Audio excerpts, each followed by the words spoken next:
Robert from Northern California writes, Paul, I hear the term point of first reflection. Can you explain what it is and how to find it? And then what do you do about it? Yes, I can help you with that.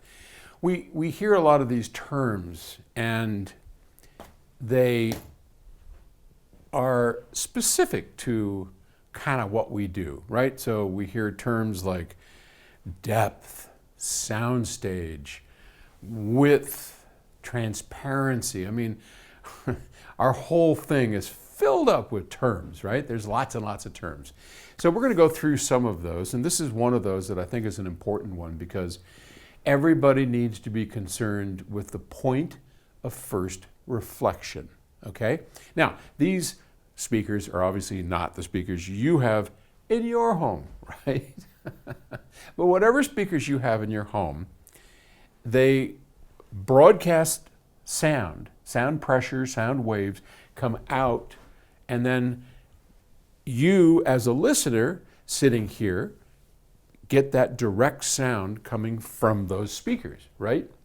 Well, we play speakers in rooms, and rooms have walls, and walls reflect sound. So the point of first reflection is where this broadcast of sound from the speaker first hits the wall, gets muddled up a little bit, and then bounces back to the listener. Now the problem with that is you can see the path, the direct path from here to the listener is X amount of feet. The path from here to the wall and then over to the listener is longer. That's a longer path, right?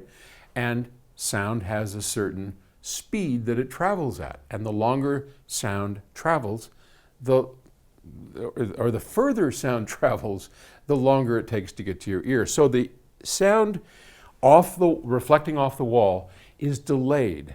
And that is something we would rather not have. We'd rather just have direct sound, but we have these walls.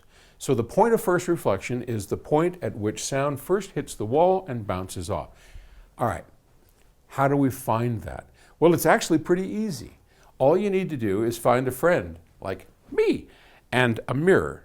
And what you do is you stand along the side wall, this friend, and you hold the mirror up, and the person sitting in the listening chair is looking at the mirror and asks me not to get eaten by the plant or to move this way or that way.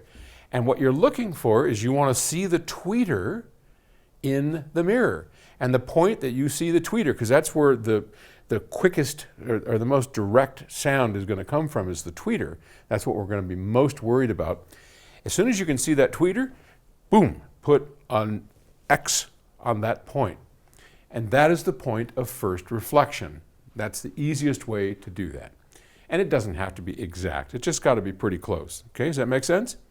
So now, what do we do? Well, now we need to either diffuse it, absorb it, or abfuse it, okay, which means to do a bit of both.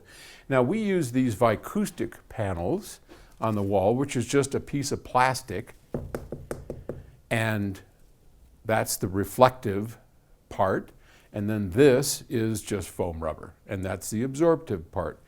One of my favorite things to do in homes that aren't set up for sound reproduction on a professional basis, put a bookshelf.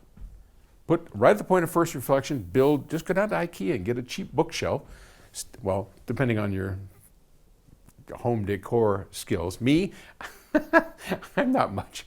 I go down and I'll buy an IKEA bookshelf, set it right there at the point, right up against the wall on each side, fill it full of books, fill it full of albums, especially if they're different lengths like that.